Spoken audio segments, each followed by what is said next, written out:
Hello, are you ready to listen to the next part of our story? Burping Bertha, part 2.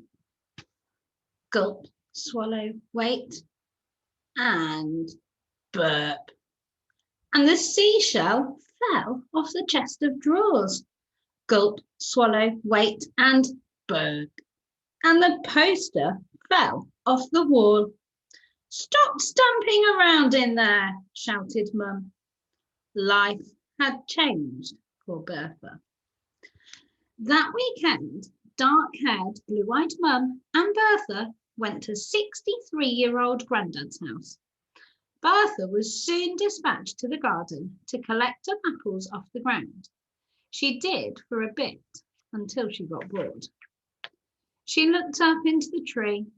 There's a juicy one, she thought. Gulp, swallow, wait, and burp.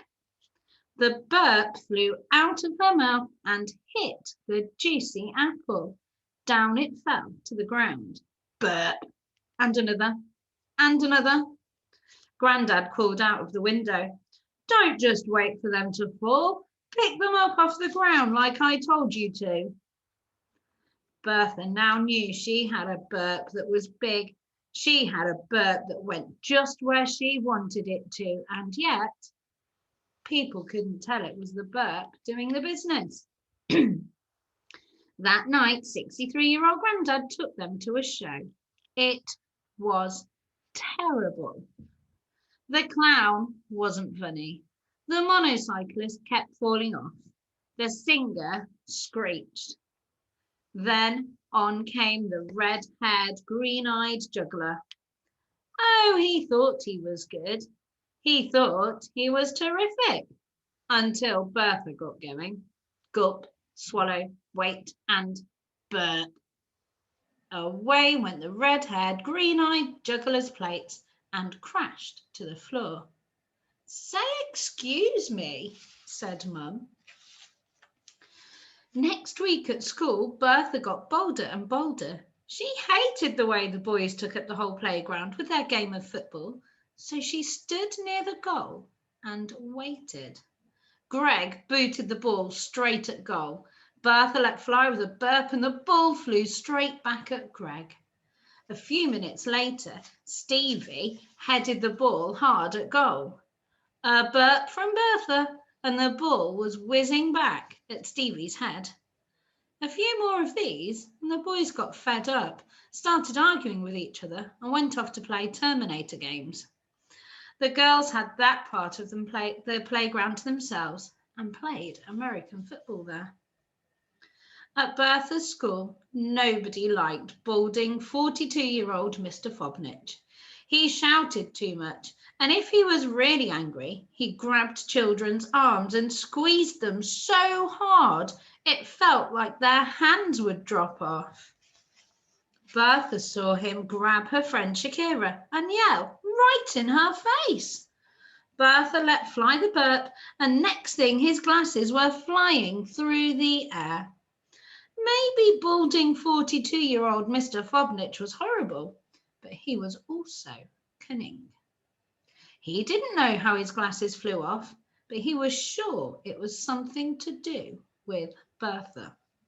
He took to spying on her with his binoculars out of the staff room window at playtime. He started to notice how, wherever Bertha went in the playground, something strange started happening. Footballs seemed to wiggle in the air, skipping ropes seemed to get knotted up, and hats never seemed to stay on people's heads. And what was that happening now?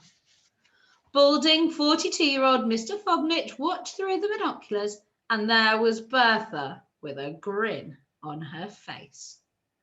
Now he got out his special triple power Navy telescope and fixed it on Bertha's face.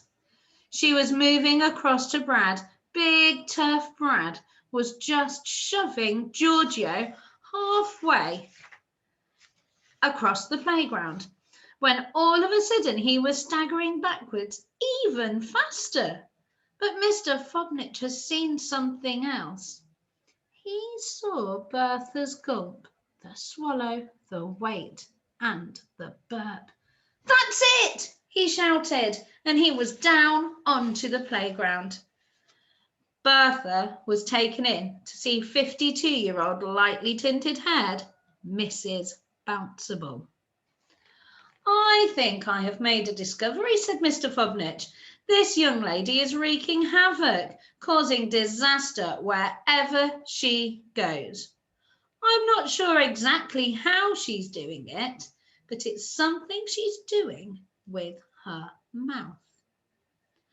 "Bertha, dear," said Mrs. Bouncible, "this doesn't sound like you. Is there anything in what Mr. Fobnitch is saying?" Bertha went quiet. What could she say? "Aha!" said Mr. Fobnitch, "the silence of the guilty." "Well, Bertha," said Mrs. Bouncible. Bertha waited for a moment and then told all. Out it all came. The morning with Tiger, learning from Shane, the apples, the juggling. "And my glasses," said Mr. Fobnitch. "Well, well, well," said Mrs. Bouncible.